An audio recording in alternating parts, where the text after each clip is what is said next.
But he goes on to say, we don't have a lot of options. If you're going to study history as a Mormon, you just don't want to ever study Central American or South American history. You just want to avoid it. Or you just start to believe that the idea of Mormon history is just something that's supposed to inspire people. It's not literally true. It's probably more legendary. So this is the mental gymnastics Mormon historians have to go through since they can't support their revelation. So we're going to talk a little bit about this. This has been, the reason we're going to spend a little time here is this has been one of the more fruitful areas of questioning, lines of questioning, that I found with regard to Mormonism. And I wanted to put these up here. The first is the fact that a new revelation was given. I don't know if you know this. Most Christians don't believe that we need to be adding to the Bible. One of the things that Mormonism does by definition is add to the Bible. The Book of Mormon is supposed to be an alleged document that goes all the way back to Old Testament times. After the Israelites are under the oppression of the Assyrians, the Nebuchadnezzar and the Babylonians take over that oppression and actually destroy Jerusalem. And then we get what's called the diaspora. You get some Israelites being taken into captivity and taken to Babylon, and then you have some that disperse through the world, no longer in the Middle East on the east side of the Mediterranean anymore. And so this is where the Book of Mormon picks up. 586 BC, a group of Jews construct a seafaring vessel that gets them, or they used to say also possibly on a land bridge, that gets them to the New World. So one of the things the Book of Mormon asserts is that the Native Americans that were found here by European settlers years and years and years later in the 15th century were actually ancient Israelites that migrated over after Israel proper and the capital city, Jerusalem, the temple was destroyed by Nebuchadnezzar and the Babylonians. And then these two groups proliferated into two different groups, the Lamanites, which are the evil people, and the Nephites, which are the good people. And these are all, again, descendants of Jews. And then Jesus, after he ascends, that we get in Acts 1, comes over and appears to these. I mean, he doesn't want to discriminate. There are other Jews in the New World. So before he heads to heaven, he has to appear to them and give them the gospel. He doesn't get crucified. He doesn't get any persecution. There's no Judas tale. But he tells the ones willing, the Lamanites reject his message. The Nephites accept his message. And then throughout the rest of that history, Jesus ascends. The good Nephites are destroyed. Mormon is the chief historian and warrior. He keeps a record of all this. He writes it in Reformed Egyptian on golden plates. And then his son Moroni is the last living descendant after this last great battle, and he takes off and he buries the plates for Joe Smith to find later, and he'll reveal them to Joe in a dream that we find 1,500 years later. So the first problem with the Mormon revelation is that it was given at all. The idea that a Christian can say Mormons are just another denomination of Christianity is that they have an extended view of Revelation, well beyond even the apocryphal disputed books. They would say that there are at least three other types of revelation that are equal to the Bible: the Book of Mormon, the Pearl of Great Price, and the Doctrine and Covenants. So they have three extra bits of revelation. So the fact that extra revelation is given would be a problem for Christians. How the revelation was given is quite suspect as well. Given to one man through private revelations, buried metal plates. Again, the fact that we have one person that's able to translate this revelation of God, that doesn't even match the biblical revelation, which is a number, at least 40 different authors through whom God speaks to us. Right? Who gave the revelation? We're going to talk a little bit about Joe Smith, about what was going on with him at the time. Very interesting period of time in the Americas, where the East Coast is getting largely populated, but there's a movement west as we start to colonize out west. The medium or the language of the revelation is quite suspect as well. The idea that a group of former Jews that are now being that we now confusedly identify as Native Americans who are actually really transplants, that they would write the most important part of the revelation of Jesus in Reformed Egyptian is quite frankly absurd.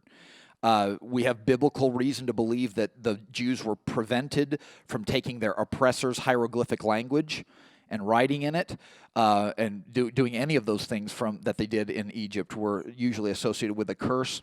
How the revelation was translated is quite suspect as well. We're going to look at that.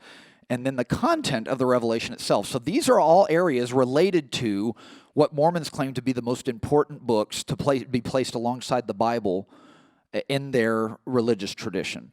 And we're going to look at each one of these things and talk about them as we wind down. But this is a great and profitable way of asking questions. You could spend a couple of hours talking with Mormon missionaries or Mormon leaders about their revelation. First, about the fact that it was given and why Christians don't believe you can just add revelation to ours. 2, why it needed to be, we didn't even put why up there, why it needed to be given. Well, because Christianity had gotten corrupted. How it was given, to whom it was given, and what way it was given, how it was translated, and the content are all worthy things to look at and to pursue. Just before we get going with this, though, are there any questions about the content of the video or what we've just described in very, very basic terms with regard to Mormonism or the Latter-day Saints? Does anybody have any questions about the Book of Mormon? We're going to get to the extra ones. Yeah, Heather, go ahead. Real quick. Yeah. Sorry. Just that brief little clip. Yes. And the little bit that I know about, Yes. I think some changes that the Mormon Church came out with in the 50s. Yes. Have they traditionally been seen as rather racist? Yes. There are 2 actual, in the Doctrine and Covenants, there were 2 amendments made to those revelations given to Joe Smith. One was, polygamy's not allowed. Federal government doesn't like it. No more polygamy. So before, the revelation was you're going to be damned, at least for a limited amount of time. Remember, hell's temporary if you don't have more than one wife. The second was in 76 or 77, at the end of the Civil Rights Movement, or at the conclusion of the Civil Rights Movement. It was, well, now African Americans can be part of Mormonism. They can visit temple, they can be missionaries and that sort of thing. BYU was happy to get them on their football team. That's literally, it came out of there, that was a big help to them. So yeah, they changed that view that the idea that somehow African Americans were less than in some way. So yeah, there has been that charge of racism and polygamy. Those are the only 2 major changes, though, to the Doctrine and Covenants. Very, very good question. Yes, right. Oh, sorry. Yeah, Len, go ahead. In that clip, and maybe it's just the way I saw it, but did they cross the Pacific? Yeah, there's a question about where they came. That's why I told you sometimes they talk about a land bridge. How but did they get all the way across the other continent to get to the Pacific to get across? Yes, again, there's a lot of question marks. I don't know how to answer that because there are different hypotheses for how it happened. I do know this, though. They would be most unique in being able to create a vessel that could make a journey like that in 586 BC. Extraordinarily unique at the time, for the time period. In fact, even the artwork there of that sort of shipbuilding, we don't have a lot of reason to believe that you could build one for a mass movement vessel like that in 586 in that time in world history. Right here, yeah. Yeah, I was looking at that. I was looking at that little clip, and if I know my geography, it looks like they may have landed around like Panama or something. Yes, a narrow area. Yes. How did they wind up getting up to upstate New York to bury these plates? Another excellent question. In fact, the last conversation I had with a ward, who's kind of the equivalent to a temple pastor in Mormonism up in Georgia, as I asked this question, I said, so in this final battle, which again we have no evidence, when you guys know battlefields are particularly rich sites for archaeological evidence because people are careless. Armor's breaking off, weapons are falling. They don't have a cleaning crew come out and sweep the battlefield, and then those things get buried. They just, over time, they kind of get... So battlefields, they're still finding things at Gettysburg. So we haven't found this site where over 200,000 ancient warriors with differing levels of armor and weaponry died. And if they did, was it in the northern part? Was it the southern part of now the United States, the northern part of Central America? And how does Moroni get all the way? I mean, that's a long. I mean, I said. In fact, one of the things I said to the ward was, I said, well, if that's a horse chase, that's a long chase on horseback. From Panama to New York, upstate New York. And he said, well, it's not like that. He probably got there. He escaped. And I said, oh, Okay, so it's a great question. There's again not a lot of straight answers on that one, but as best I can see, most Mormons would say the battle took place in the northern part of Central America, and then Moroni escaped. Is how the narrative goes, and it wasn't a chase. It was a chase for him to get away, because that's what the Book of Mormon says, and then. What isn't put in the Book of Mormon is how far he went, which would be upstate New York. But again, no reason why, no explanation for that sort of thing. Great question. Anybody else? Oh yeah, Alex, go ahead. Yeah, I believe Mormonism is the Islam of the 19th century. You know, Okay. so a lot of parallels. Yes. New prophet, new revelation. Yes. They even have their September 11th in history, where Yes. they killed a bunch of people. Yes. And on September 11th. And a lot of parallels, you know, polygamy, Yes. racism. Yes, I think violence. I think it says that no priest can be black. Yes. In their Violence. revelation. But my question to you is it my understanding that there's no spiritual realm, that it's made of particles?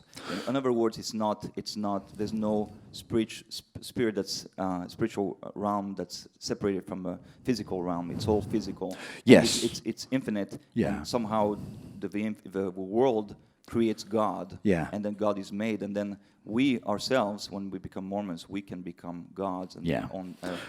This This is what we talked about Mormon ontology and cosmology in some former lectures while you were overseas doing your great work, and that's true. It's a super. So they would say, for example, heaven's a planet near a star that could, in theory, be visited if we had the space technology.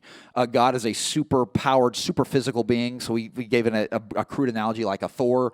Their skin and physicality is greater than ours, tougher than ours, not subject to decay like ours. But so it'd be a physical thing, and there is a progression from finitude to divinity, but that's still contained within the universe, not transcendent of it. You're exactly right. So yeah, that spiritual realm. We can become gods, right? Absolutely. Yeah, we can progress to that. That's what they would say. Yeah, back here, if you don't mind. Right back here. Thanks. Okay. Ken and Stephanie Lehman, ladies and gentlemen. The Lamanites. The the terrible rejectors of Jesus' second revelation visit. So again, we're gonna pray with Alex for France and for the Lamans back there. Those terrible Lamanites. Ken, do you have? Terrible. I actually do have a question. Oh, okay. Were you able, when you contacted the person who produced that video, were you able to find out why the video was taken down or unavailable? One, it was a very simple. It wasn't a conspiratorial answer. One was they just stopped. It's about $120 a year to keep the site up. The two people that were keeping the site up had jobs and lives and just didn't want to keep it up anymore. The second guy that helped put the site up said he had moved it over to merge with another former Mormon site. I think it was with the Tanners, Sandra and another guy named Tanner, are very famous ex-Mormons. So yeah, he had merged a lot of his information over there. There are actually a lot of good sites out there. The internet is extraordinarily dangerous. Some would say for Christians as well, but especially for Mormons. There are really fair sites out there. I've mentioned Cold Case Christianity, where it doesn't have as much information, but J. Werner Wallace's extended family are either atheist or Mormons, so he has a lot of great insights there. Another great site that has really, I think, solid research backing it, that care about Mormons and God loves Mormons and don't, are very, very fair with the data is IRR.org or com, the Institute of Religious Research. I think you know Rob Bowman. Don't you know Rob Bowman? Yeah, Bowman's one of the principal contributors on that site, IRR.org or .com. Excellent. So yeah, great sites. But yeah, so they just it wasn't a nefarious sort of thing. It wasn't taken down against their will. Right here. .org, IRR.org. Yeah. I had the opportunity to visit a Mormon temple that was brand new in Ogden, Utah, back in 2012 before it opened up. Right. They were letting visitors in, and I know a Mormon out in that area. So he took me through on the tour, and I saw a lot of Jesus. Yes. But I didn't see much of Joseph Smith, but I saw a Interesting. lot of Jesus. Very, very interesting. And yeah, it is interesting. Yes. But now there was some like secret rooms and things like that. Yes. I didn't get into that. Right, that you can't, without being a certain type of member or that grants you access. When I went to the Mormon temple, we got to do a tour in Utah when I used to take groups there in Salt Lake City. They had this Jesus statue that would come out of the bottom of the floor on stage, and then there's a big, beautiful background of the cosmos, and he's the Lord of the cosmos, this sort of thing. So very interesting. That's what we had to talk about last week, was the significant differences between who they say Jesus is and who traditional Christians say Jesus is, who traditional Christians say who God is, this sort of. So we talked about, at this point, we've talked about the differences in theology, the differences in their approach to what Jesus did and who he was. Now we're going to talk about Holy Book, and this is probably the best time to apologize to Sammy and Beth. I think a couple of weeks ago, we actually had it on tape, or you can't say on tape anymore, sorry. We had it digitally. Beth had said, I visited a Mormon structure or temple, and it was what? Oppressive. Well, I heard her say impressive, different prefix. And so I'm like, yes, their architecture is very impressive. She's like, no, oppressive. So I got that really wrong, so I wanted to apologize to everybody right up front. I heard impressive, and she said oppressive. So yeah, again, a key prefix change that makes all the difference in the world. So right here, one more comment over here for Phil Moore. That's secret Mormon here, right?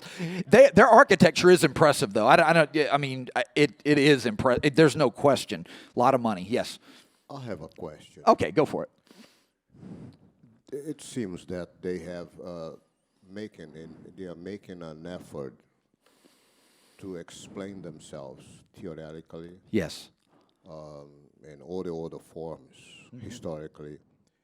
But my question to you is, how they survive and not explain, and seems that they are unable, maybe it's my impression, to explain themselves supernaturally. Yeah. Well, I'll tell you, Vilmar, the two areas they push on. Remember, the Mormons' epistemology, the way they know or what they think about knowledge, is very, very different than a Christian's epistemology. And that would be that, well, it's okay if the revelations didn't actually happen because it's in my heart. Or it's okay if I don't know everything about Joe Smith and he looks a little questionable because it's in my heart. So what they would do is say there's this subjective feeling they get from being a Mormon, and then the relationships they have would tell them this is A-okay. So they have a very different way of looking at. I mean, I don't know how somebody could be a BYU historian and say, well, just don't study that part of American or Central American history. I don't know how you could sleep at night and say, well, you have to make this kind of weird distinction. Sammy had asked about this last week. How do they continue on? Because some of them are quite accomplished in their fields. Well, I think it's this idea that I can't put that same filter of evidence and investigation over there on that, because then I've got to abandon it. And there's all sorts of familial downside to this. There's all sorts of, and then some of them I've talked to just say, well, look, I actually do think it's more like a denomination, so it's just my preference. I'm still honoring Jesus. So, why take the hit on the chin and have everybody in my Mormon circle angry at me if I'm really just another type of Christian, different type of denominational Christian? And that's what makes this really, really difficult, is to try on one end not to sound like you're just, bigoted and narrow in the way of approaching religious traditions, but also understanding that you're not a denomination. You never claimed to be. I mean, even your alpha prophets, Joe Smith and Brigham Young, never acted like they were just another Christian denomination. The whole thing was birthed to correct the denominations and how Christianity got corrupted after the disciples all the way up to the modern day, or at least the modern day in the 19th century. So the Book of Mormon is the first place we're gonna look. We've already talked a little about this in the video. This is just basically going down what we just talked about. Moroni is the principal person that delivers the plates that would eventually become translated by Joe Smith in the Book of Mormon. This is an artist rendition, not a skeptical artist rendition, an actual Mormon artist rendition of one of the ways Joe Smith attempted to translate.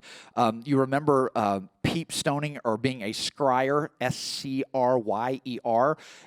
Peep stoning was a known occultic spiritual practice on the East Coast of the north part of the United States during this time period, where people would allege to see certain things with stones they couldn't see before, buried treasure, things like that. Joe Smith had taken a job with Josiah Stilwell for him to find buried treasure there in New York, and it never came to be. So Joe Smith also used this way to translate as well, where sometimes the plates wouldn't even be near him.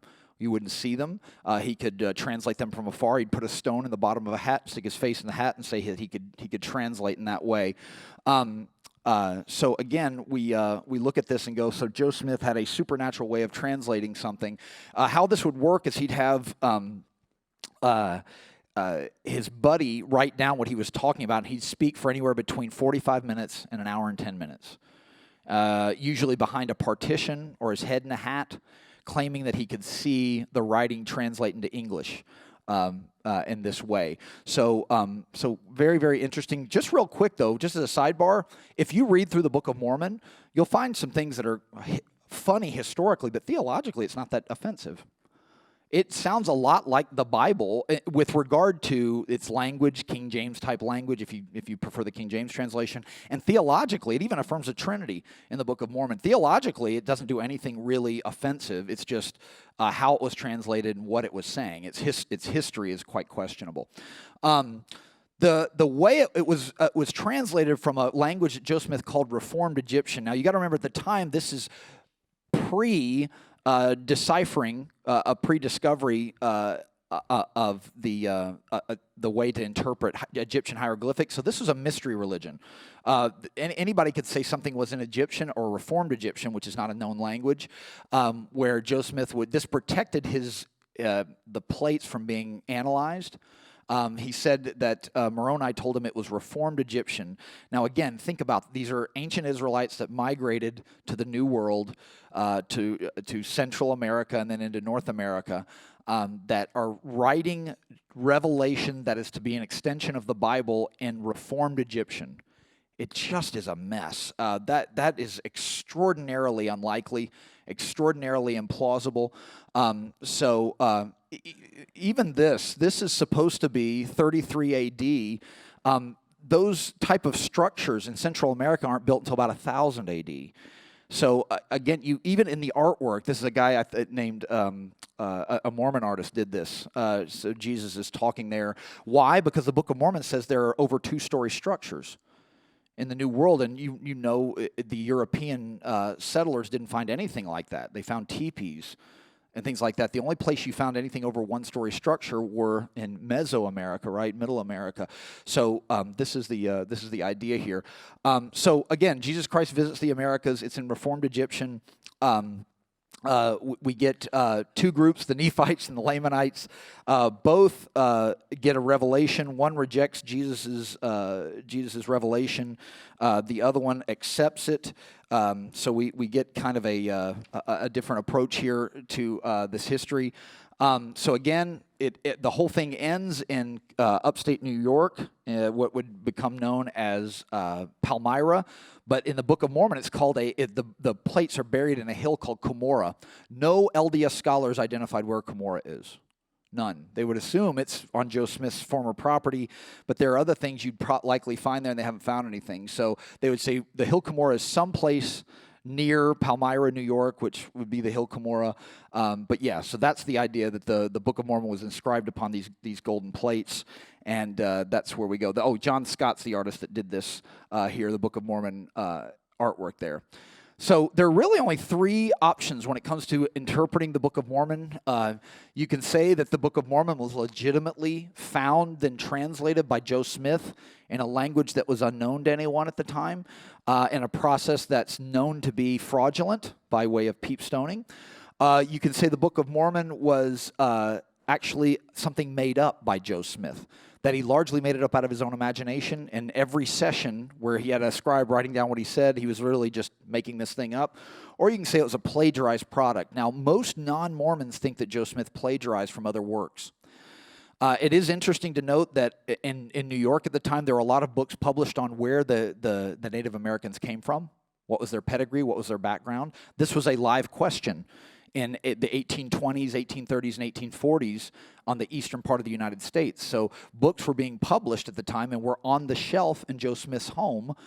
He was an avid reader. His whole family, they were avid readers. This was an idea that that Joe Smith took these things out of the Bible and took these things out of these other works and pushed them over into the Book of Mormon, at least into his translations. So let me, I actually combined 2 and 3. I actually think Joe Smith made some things up out of his imagination and then copied some things out of other works at the time. Sometimes he'll slip up and just quote straight the King James in King James English. The King James wasn't done until the 16th century, right? That English translation of the Bible from our earliest copies at the time in Europe. So again, Mormons just say, well, that's just God's revelation being repeated. This is supposed to be well before the King James Bible ever existed. So some really, really interesting marks of inauthenticity here going on. So what are some of the possible literary products from which the Book of Mormon supposedly might have sprung? The first one, and I think I lost a page of this, so I hate having to look back, but there's stars by 2 of them. You see, Manuscript Found is a book by a guy named Solomon Spaulding. Most Mormons, again, take offense to you saying this sort of thing, but Manuscript Found was a story of how a treasure hunter found a manuscript that told him where the Native Americans came from. And the Native Americans came from the Jews. So very, very interesting. This book might have been owned by the Smith family. Ethan Smith's, no relation to Joe Smith, View of the Hebrews was a book speculating about how after the Israelites were broken up in their land, their promised land, they might have come over to the States. So this was a live idea at the time, that the Jews might have been the ancient progenitors of the Native American people. And then the King James Version of the Bible, there are actually lines from almost word for word from Hamlet in the Book of Mormon. The Maccabees is an apocryphal book during the intertestamental time period about the Jews and their struggle under the post-Alexandrian Greek rule in the Middle East. But there are all sorts of indicators in the Book of Mormon that these were possible literary products from which Joe Smith plagiarized. So I actually combined both, where he'd remember, memorization was a big thing in your education, your basic educational circles. So it's actually not an impossible thing. It's not even unlikely that Joe Smith could remember and repeat things and fill in the blanks in between for an hour or so. A long narrative memorization scenario wasn't very, very long for that time during that time in the country. So it's not unlikely or even impossible to imagine somebody maybe today with all of our distractions going for at least 45 minutes to an hour and just doing a long stream of conscious narrative. Len. Would this be the only historically noted incident where Jews lost their entire culture? Yes. You hear what's packaged in that question is Jews were known for holding on especially to their religious identity under a lot of pressure to assimilate. This was, if there's anything ancient Jews are known for, it's being in another context and holding on to at least their religious and cultural sensibilities. Now you say, well, that's not true. Remember, idol worship was a problem, but yes, but they were known to be recalcitrant. That means resistant to change religiously, even in contexts where it would have made life easier for them to become polytheists or to become, people that worship nature spirits, like we found with the Native Americans. Now, they would say, well, those Native Americans that were encountered by the European explorers were the compromised they were the Lamanites. So, yes, they were polytheistic, like the rest of the world, and had nature spirits, great wolf spirit, tree spirit, this sort of thing, but that's because they had rejected Jesus. But, yeah, we don't have any indication at all of this sort of radical transformation of a Jewish culture in another setting, especially if they're not being oppressed when they get here. They're the original people that came to this country. And, there's always been speculation of how the Native Americans got to where they got. There's always been, Pangea before the separation of the continents, this sort of thing. So very, very interesting. But any other question? Let's go back here to Paul, if you don't mind, Elizabeth. You had the 3 options there, actually 4. Yeah. But, I was kind of thinking along Alex's line that there's so much overlap to Islam and Mormonism. Could we not say that it's a doctrine of demons? Yeah, that's not very charitable, but yeah, I would say that, yeah, you see the similarities, right? A single revelation given to one man in private that's like highly questionable, that changes based on his situation, that results in violence and polygamy. There's a lot of connective tissue there. There are some significant differences as well, but great leading question, Paul. Yeah, right back here. Let's go back here, Elizabeth, and then we'll come forward, please.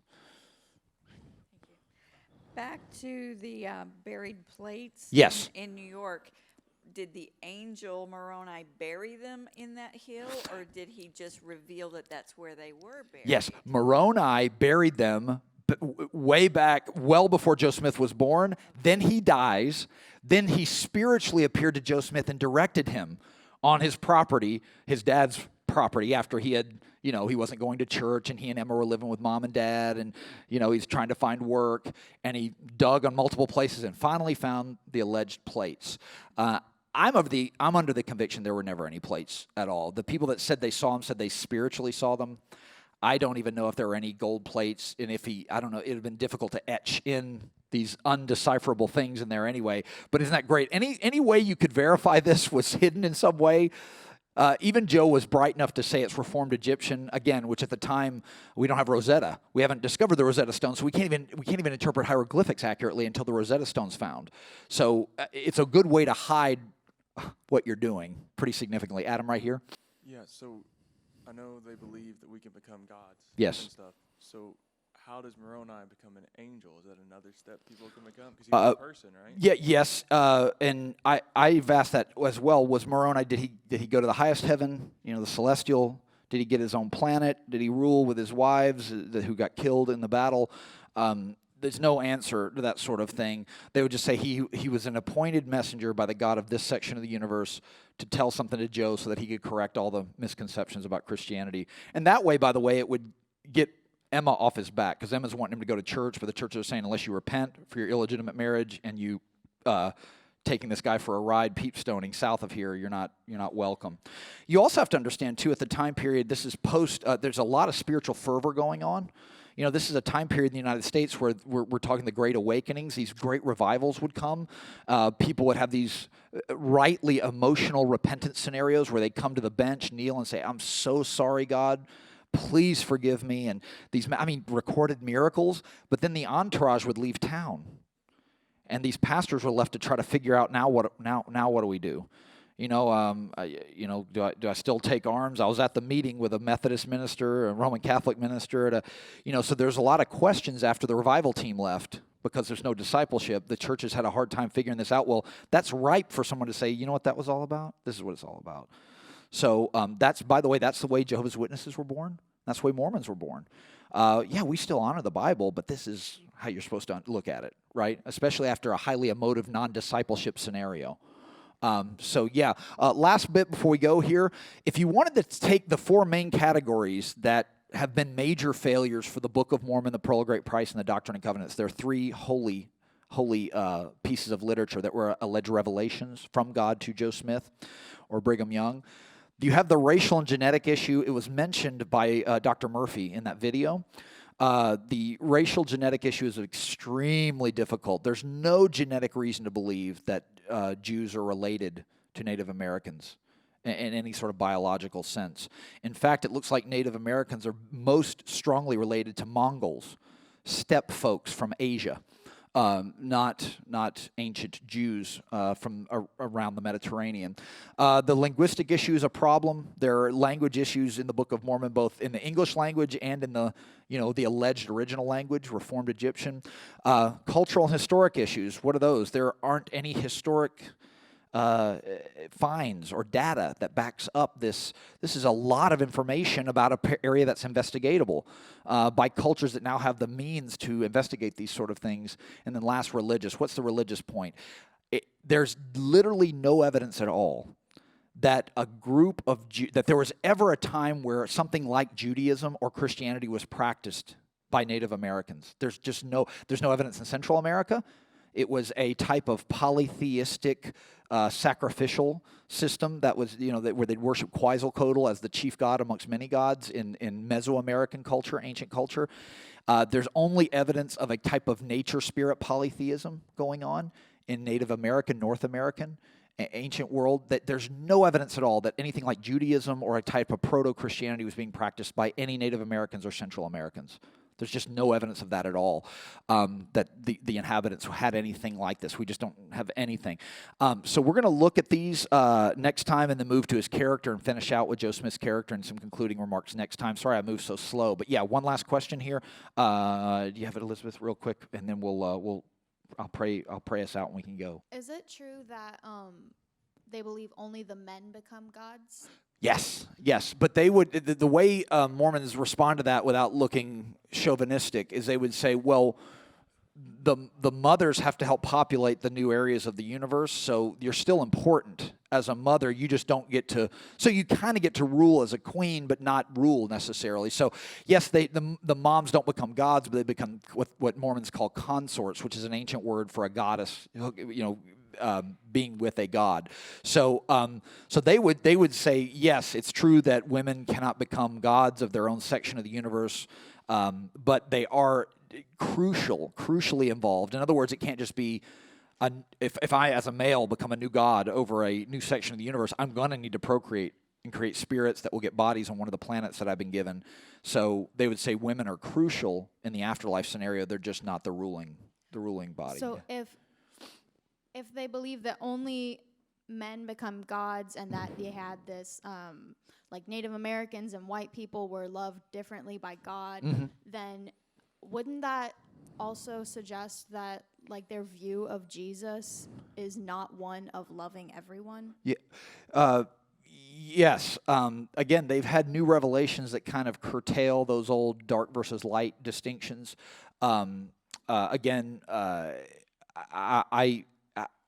It's very, very difficult. They would say, yes, Jesus loves everybody now, but they would say, well, those are just descriptions of people that were immoral. Their immorality was manifested somehow in their biology, is how a Mormon apologist would try to explain that. But yeah, you're right. It would result in a radically different view of God and God's love. And Jesus, when Jesus says God is a God of love, that sort of thing. Why is that important? This is an example of what we've been talking about for the last couple of weeks, which is this. The most difficult part of addressing a Mormon is that they take our language and invest it with new concepts, right? That's radically different than a skeptic or an atheist that just takes our language and denies all of it, right? They just deny it. For a Mormon, they say, yeah, we agree with you.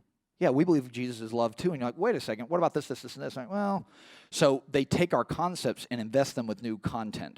Do you see what I'm saying? Well, yeah, I believe in a heaven and a hell. Well, not exactly the same way we believe about hell, and we certainly don't believe there's 3 tiers of heaven. And we don't think you can become a god, progress to a god, and that's what you mean by divinity or sharing in the divine. You see, so you have to ask a lot of questions and not just let certain vocabulary or euphemisms that we get used to in Christian circles go by. I've seen Mormons and Christians talk right by each other with regard to, we believe we're saved by grace, but they've infused grace with a brand new idea. They've infused Jesus' work on the cross with a brand new perspective. So you see what I'm saying? So that's the only way you can make the connection is if you stay really vague. Right? And so you got to really ask a lot of questions and drill down on some of these concepts, just like you did with me about love. All right, let's pray. Gracious God, we love you. We thank you for this time. We thank you for using our minds not to, to look forward to embarrassing or feeling smug and self-satisfied, but God, we know you love Mormons, Lord, and they account for a significant body of people in our country and abroad. Would you make us effective ambassadors so that when people, if they do decide to reject Mormonism, they don't become atheists? That happens a lot, God, and just throw the whole thing out.